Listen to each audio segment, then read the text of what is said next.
We are back now for some life lessons all about fostering stronger connections with others. Now, between hybrid work schedules, social media use, the rise of AI, of course, it's more important than ever to focus on another type of AI. We're calling this authentic interaction. We brought in psychotherapist and author Niro Feliciano to share some tools to help deepen our relationships. Good morning. Welcome back. Good morning. We love when you're here. Thank you. It is so great to see you. So the thing that's kind of cool here is there's this huge ripple effect of benefits that a lot of people might not even know about this different type of social interaction. Tell us that. So we think of social connection as a nice thing to do, but what would you think if it said your life depended on it? Because that's how impactful it is when it comes to longevity, physical and mental health, just like sleep, nutrition, and exercise.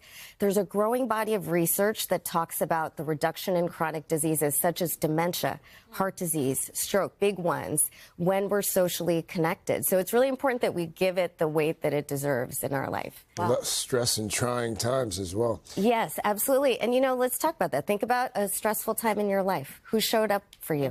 What would it have been like without those people? I remember when all of you showed up for Al at his house to sing. We saw what that did to him emotionally, but what we may not know is that helped him heal faster, too, boost immunity.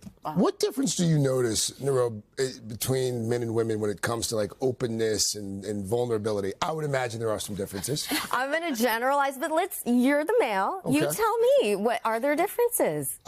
Well, I'd like to think I'm pretty open and can be vulnerable sometimes. Other times, pretty walled off. Okay. Depends on the day. And I do think you're more open than the average. So what we found is men's relationships are a little bit more transactional based on things, sports events, work, career, those things. They kind of like to avoid the deep stuff in their relationship. And I see this all the time with my husband. He comes home and I'm like, what's going on with the relationship? Whatever. He's like, we didn't talk about it. My poor husband, to be married to a therapist is like so-and-so just had a baby. I didn't know they were pregnant. We didn't talk about it. But, Oh my gosh, that one makes They were married? Alex will be like, yeah, they had the baby. I'm like, they were pregnant? And yes, exactly. But, you know, I've learned to appreciate it in some ways because sometimes it's good to take a break from the hard stuff, right? It gives them a sense of reprise and energy. So there's benefits to that. But females are more emotionally connected. There's vulnerability and health benefits to that. In fact, we know there's something called the female friendship effect that reduces cortisol, increase oxytocin. That's our love, togetherness, happiness hormone when females are in the presence of other females. Wow, yeah.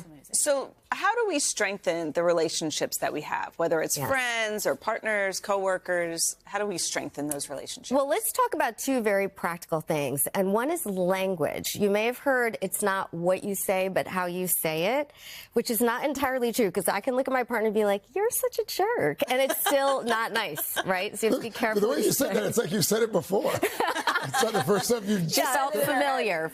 So it is what you say, but how you say it is, it's also going to depend on how it's received. So think about word choice. Like, what's the difference between love ya and I love you? You know, we have ownership with one and not the other. Thanks, or thank you so much. I'm so grateful. So word choice is important, but then all authentic relationships require good listening. So how many times do we ask, how are you? And we're waiting for the fine, but then they tell you everything and you're like, I wish I didn't ask. You know, right? I didn't sign up for this. You stop asking. But that's actually better. Let's only say it when we mean it. And then practice curiosity. We want to learn about these people.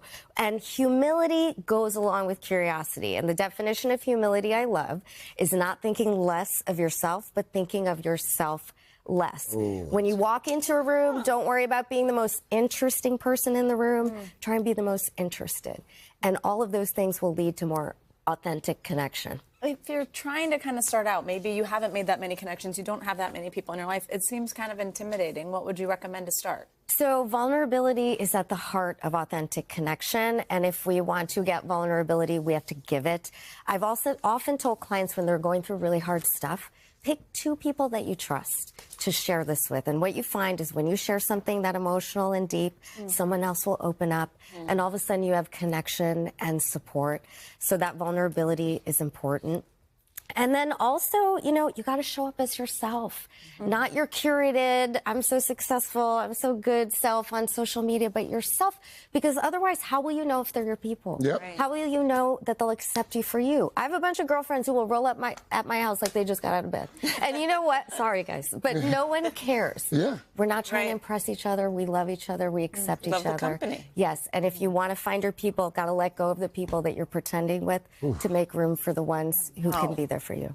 I'm telling you, every time she comes, I'm like, you could give us a bill. Yes. Such a good segment. Oh my gosh. You can't take her with you. Thank you so much. And actually, for more about fostering this authentic connection and the importance also specifically of female friendships, you can check out the latest edition of Niro's column, Is This Normal, at today.com. More to know over there. Great to have you. Thank you. Always good to have you. Hey, thanks for watching. And don't forget, you can catch the Today Show every morning on NBC or take Today when you're on the go. Just follow the Today podcast on Apple Podcasts, Spotify, or wherever you listen.